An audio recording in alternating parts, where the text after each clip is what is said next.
Bonjour chers auditeurs et bienvenue sur Cache Radio. Aujourd'hui nous allons vous proposer de nombreux sujets très intéressants et très amusants en compagnie de notre chère Sophie Scherer. Il y aura des critiques, des devinettes, un débat et plein d'autres surprises. Restez à l'écoute.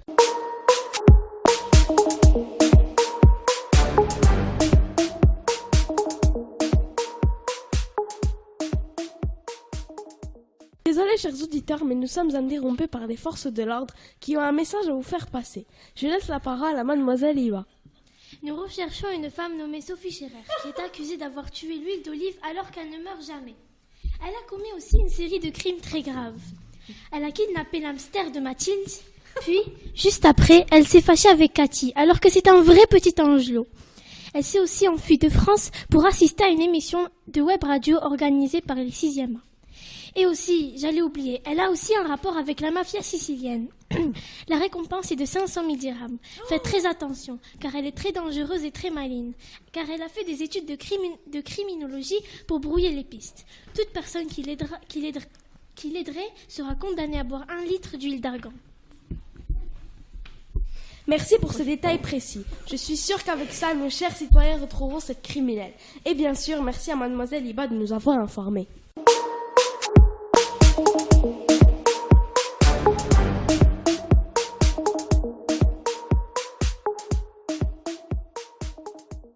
Pour commencer, messieurs El Rali et Omar vont nous présenter une critique et d'amusantes devinettes sur une des œuvres de Sophie Scherer. L'huile d'olive ne meurt jamais. J'aime ce livre car il a été inspiré d'une histoire vraie. La baronne Cordopatrie gère son domaine et sa fabrication d'huile d'olive. Mais la mafia convoite ses terres. Quand elle refuse de collaborer à leur agissement douteux, la dame lutte vaillamment contre la Cosa Nostra aux bras puissants et dangereux. Voici pour vous, Madame Sophie Scherer, 2 amusantes charades. Ma première charade est: mon premier est un élément vital pour l'homme. Mon deuxième est l'endroit où je dors. Mon troisième est une interjonction marseillaise qualifiant quelqu'un de bon à rien. Mon tout est un prénom masculin. Quelle est votre réponse? Olivier. Excellente réponse, Madame Sophie Scherer. Merci. Ma deuxième... Pas sûre. Bravo, madame. Ma deuxième charade. Mon premier est un déterminant possessif. Mon deuxième est un élément de votre famille. Mon troisième est la première lettre de l'alphabet. Ah, c'est mafia. Mafia. Bonne réponse. Ouais. Nous vous encourageons pour la suite. Maintenant, vous savez ce que pense un de nos chroniqueurs de ce livre. Quelqu'un a dit, je pense que c'était... non. Pourtant, il y a bien quelqu'un qui l'a dit. Bref, on a dit, la vie est faite d'énigmes. Nous disons, la vie est faite de devinettes. Alors n'hésitez pas d'en refaire chez vous, avec vos amis et votre famille. Ça nous ferait très plaisir. Et merci à nos 2 chroniqueurs.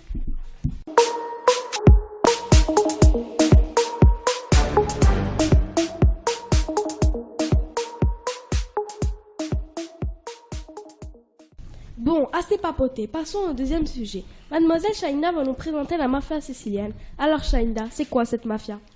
La mafia est comme une bande de bandits et aussi une bande criminelle. Son but est de faire pression sur les commerçants pour obtenir de l'argent.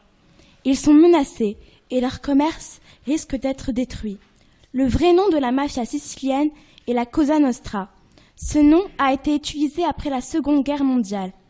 La mafia sicilienne tue parfois beaucoup. La mafia sicilienne est catholique. Il y en a qui ne peuvent pas tuer le vendredi. La mafia gagne des centaines de dollars grâce à leur activité douteuse. La mafia est un peu partout dans le monde. En Sicile, c'est là que tout a commencé. Maintenant, on en connaît plus sur la mafia sicilienne. Merci Shainda pour ces précieuses informations.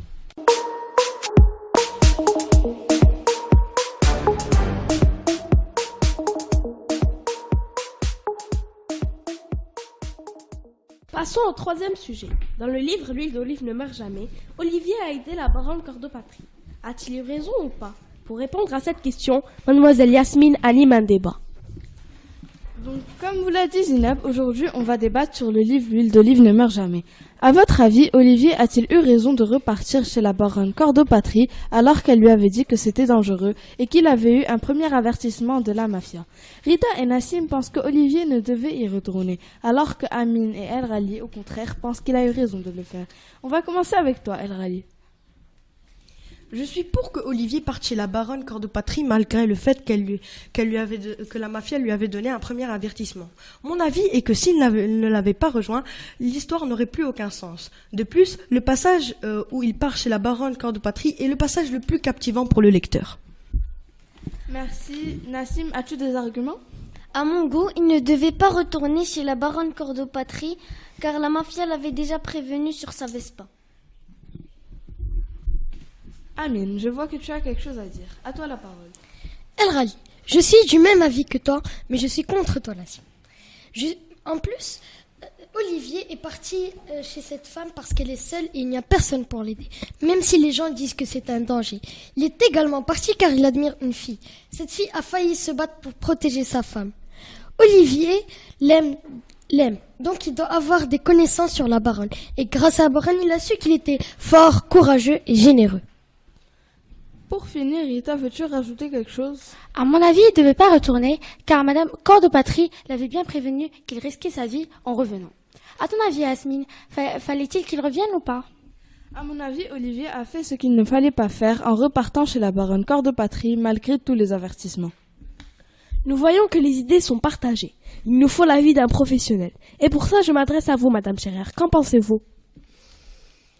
Je pense que vous êtes vraiment des critiques exemplaires avec des arguments, une pensée originale et puis un débat ouvert. Ça, c'est merveilleux. Partout où la mafia règne, ce genre de débat est impossible. On a le droit d'avoir le même avis que eux, et c'est tout. Alors, moi, ce que j'en dis, c'est que si Olivier n'était pas retourné chez la baronne, il n'y aurait pas d'histoire. Alors j'aurais pris des vacances, j'aurais fait la grasse matinée, mais je n'aurais pas écrit ce livre. Donc je préfère qu'il y soit retourné. Merci. C'est l'occasion de nous rencontrer. Merci madame. Bien sûr, chacun son avis, mais le vôtre est précieux. Alors, est-ce que je peux rajouter quelque chose? Oui. Olivier, je devrais peut-être pas vous dire ça, mais ce qui me plaît chez lui, c'est qu'il sait désobéir. À bon escient. Ah, ça c'est vous qui le dites. Il y a de la bonne désobéissance. On en parlera après.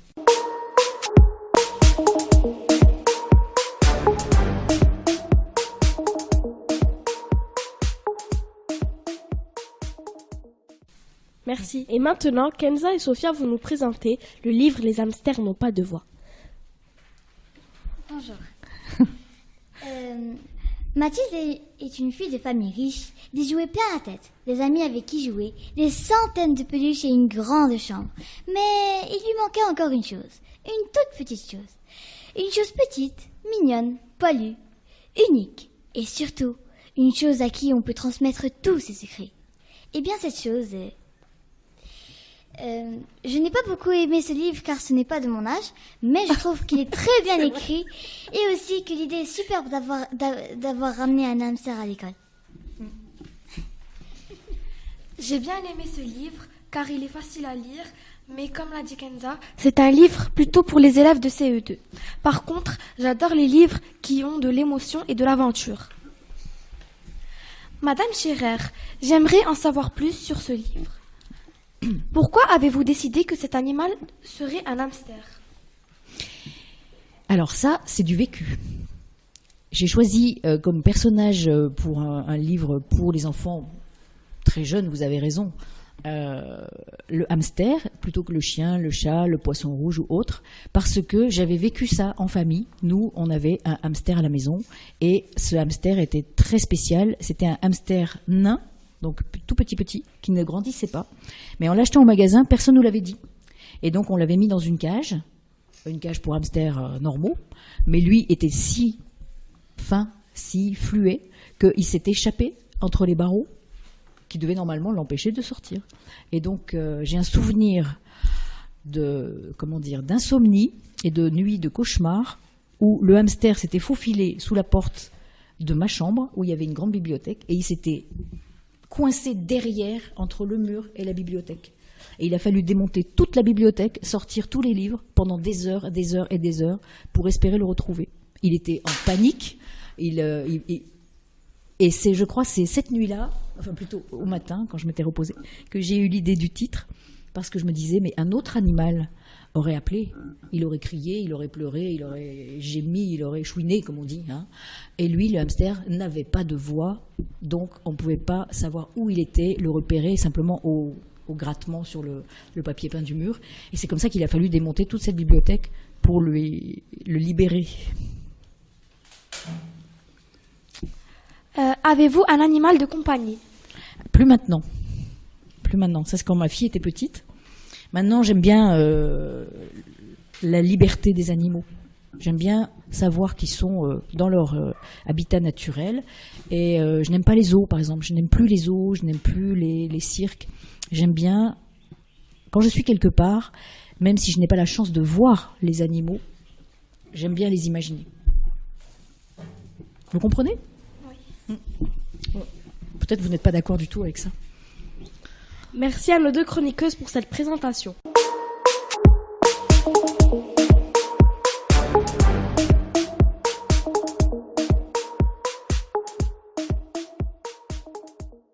Les amis, comme dit auparavant, la vie est faite d'énigmes. Essayons de voir si Madame Scherer retrouvera les passages de son livre, ici évoqués musicalement. À la lecture de L'huile d'olive ne meurt jamais, des passages du roman m'ont fait penser à des morceaux de musique italien. Donc aujourd'hui, j'ai décidé de vous les faire écouter et vous essayerez de deviner à quelle partie du roman ils correspondent. Vous êtes prêtes? Prête. Maintenant, nous allons passer à la première évocation musicale qui est une chanson qui me tient vraiment à cœur.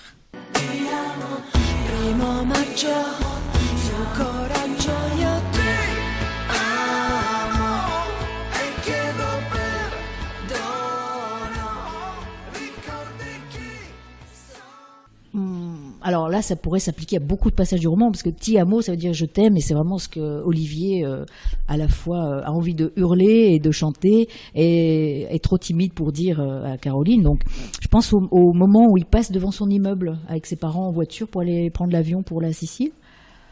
Et il s'adresse à elle muettement dans le petit matin. Il sait qu'elle dort encore et qu'elle ne va pas l'entendre. C'est ça ? Donc vous y étiez presque, ça peut aussi correspondre à cette partie du roman. Ça peut correspondre à toutes les parties du roman presque. Hein. Oui, mais la réponse à laquelle je m'attendais était quand Caroline tient la main d'Olivier en avançant ses lèvres près des siennes. Ah ben c'est à la fin ça. Ah oui, mais ça vous m'avez induite en erreur parce que je pensais que ça serait chronologique. Non. Ah, ils sont rusés, ils sont très forts. Hein. Bon ben j'ai perdu. C'est la chanson Ti amo, une très belle chanson d'amour d'Umberto Tozzi et Monica Bellucci. Passons au deuxième morceau de musique.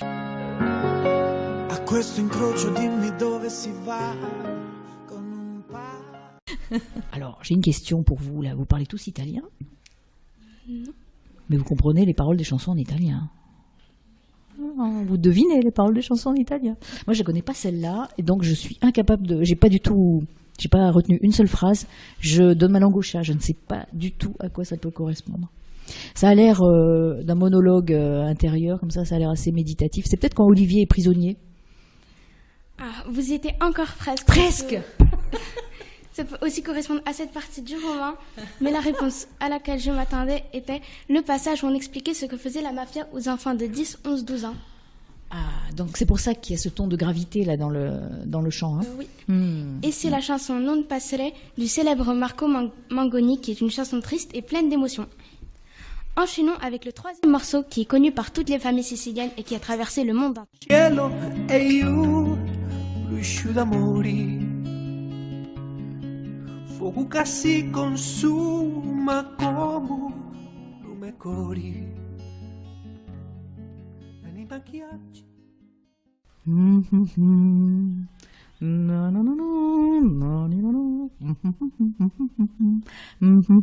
C'est pas sous cette version qu'il est devenu célèbre dans le monde entier, cet air. Hein. C'est sous la version du film Le Parrain, c'est ça ? Je sais pas.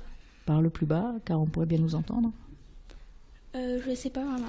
C'est je crois que c'est le générique du film Le Parrain, hein. Parrain 1, 2 et 3, film de Coppola. Vous le verrez quand vous serez plus vieux, plus grand. C'est un très très beau film sur la mafia. Hein. Alors ça parle de la mafia. Je dirais que c'est l'hymne de la mafia. Donc, ce chant peut s'appliquer au passage où on voit les mafieux parlementer entre eux. C'est malheureusement une mauvaise réponse. Aïe. Déjà, je suis condamnée pour avoir fait des turpitudes. Là, maintenant, je vais être condamnée pour avoir donné les mauvaises réponses. Je ne sais pas ce qui va m'arriver ici, mais... Donc la réponse était la partie où Sergio a lâché Ginetta pour essayer de parler à Delphina, qui au contraire ne veut pas le voir. C'est une superbe chanson d'Andrea Bocelli qui se nomme Brussia la Terra, tirée du film Le Parrain, qui est connu par tous. Ah, quand même, ça c'était quand même une bonne réponse que j'ai donnée là, un petit peu, non? Non. Enfin, ça ne correspondait pas à la partie musicale. Vous êtes sévère avec eux comme ça, comme ils sont avec moi là? Ah, c'est pour ça? Vous vous vengez sur moi là?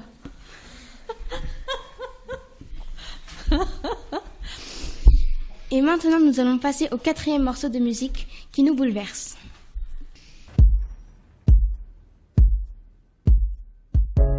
Levo questa spada alta verso il cielo, giuro sarò roccia contro il fuoco e il gelo. Oh bah dis donc, c'était court, hein. C'était bref mais court. Oui. J'aime bien cette voix là, une voix sourde comme ça, une voix rauque. Je crois que c'est Olivier qui est sur son lit d'hôpital. Et le policier vient lui serrer la main tout doucement en faisant gaffe de ne pas le serrer trop fort. Parce Ça peut aussi correspondre à cette partie du roman, mais c'était la mauvaise réponse. Donc la réponse était la partie où Olivier était seul dans le puits. Ah, mais j'ai hésité avec ça.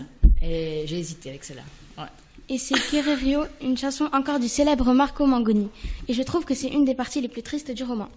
Dites voir le titre, parce que j'ai pas... Guerrerio. Guerriero. Guerriero. Le guerrier, donc. Oui. Le combattant. Ok. Et enfin, nous allons passer à la dernière évocation qui peut faire penser à beaucoup de moments du roman.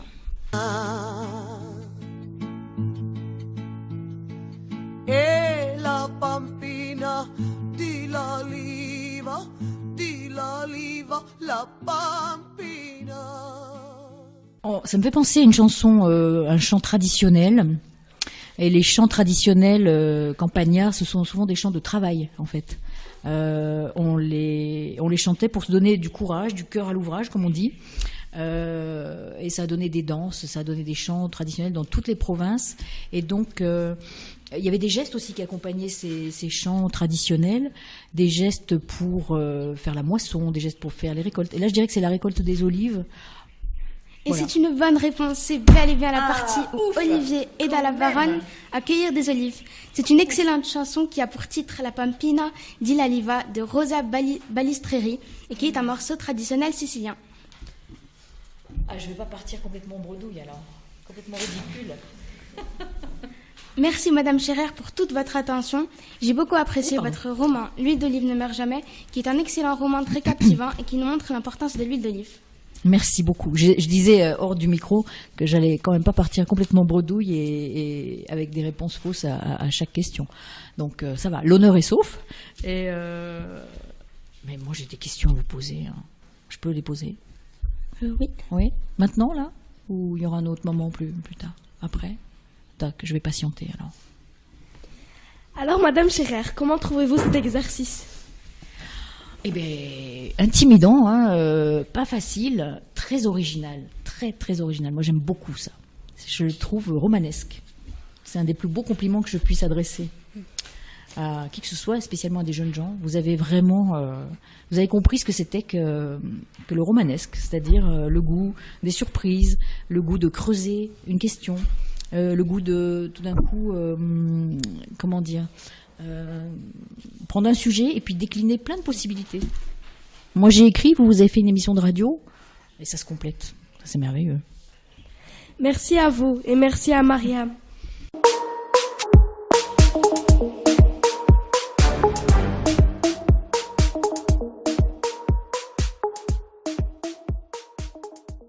Nous arrivons à évoquer le 3e livre de la grande écrivaine Sophie Scherer, La Nuit des Angelots.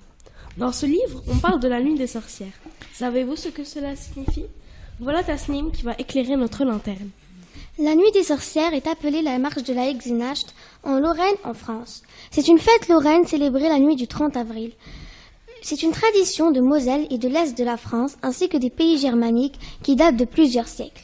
On raconte que des sorcières profitent des dernières ténèbres de l'hiver pour accomplir leurs méfaits et autres sortilèges. Il ne faut pas la confondre avec Halloween, qui est une fête folklorique et païenne originaire des îles anglo-celtes, célébrée dans la soirée du 31 octobre, la veille de la fête chrétienne de la Toussaint. Pour la célébrer, on collecte des bonbons, on sculpte des navets ou des citrouilles, et on se déguise en personnages effrayants. On voudrait savoir, est-ce que quand vous étiez petite, vous avez déjà participé à la Nuit des sorcières? Car si les auditeurs l'ignorent, vous êtes née en Moselle. Oui. Et non, je n'ai jamais participé. Je crois que si j'y avais participé, peut-être ça m'aurait suffi. Mais comme je n'y avais jamais participé et que ça me manquait, eh bien j'ai eu envie de l'intégrer dans un livre. Vous savez, on écrit quelquefois parce qu'on a vécu certaines choses. C'était le cas pour le hamster, hein, l'aspiration pour les hamsters, ça m'est venu du vécu. Mais on écrit aussi quelquefois parce qu'on n'a pas vécu une certaine aventure ou un certain épisode. Et du coup, on veut se rattraper en imaginant ce qui se serait passé si on était dedans. Merci madame. Alors, qu'en dites-vous? Il y a bien une ressemblance entre Halloween et la nuit des sorcières, non?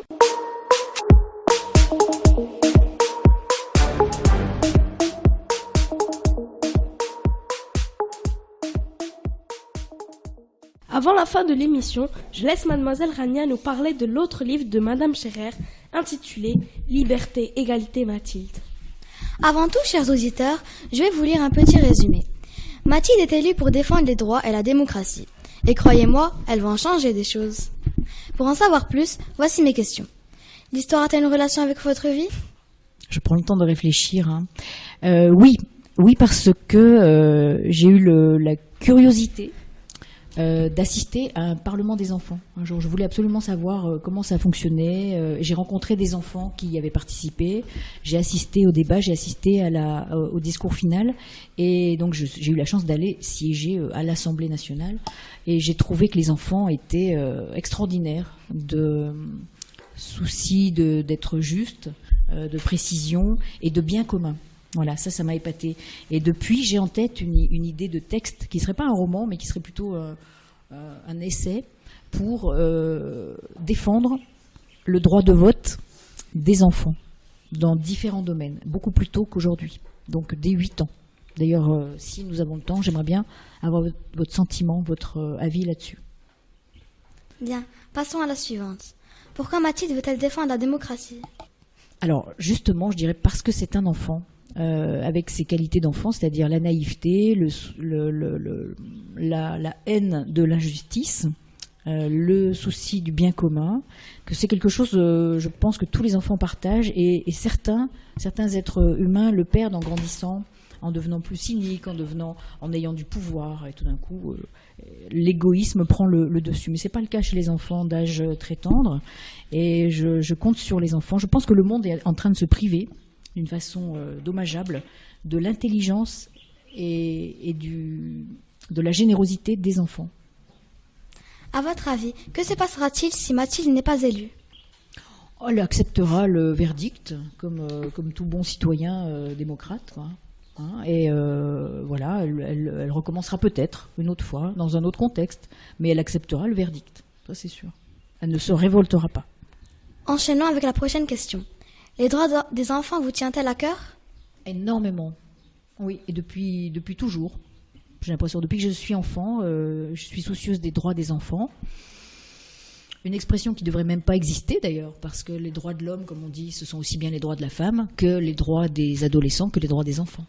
Mais on a besoin de le préciser parce que les enfants sont encore très souvent victimes dans notre monde contemporain, de tous les tourments et de toutes les injustices auxquelles beaucoup d'adultes ont échappé. Par exemple, le travail forcé. Merci, grâce à vous j'en sais plus. Merci Rania pour cette présentation.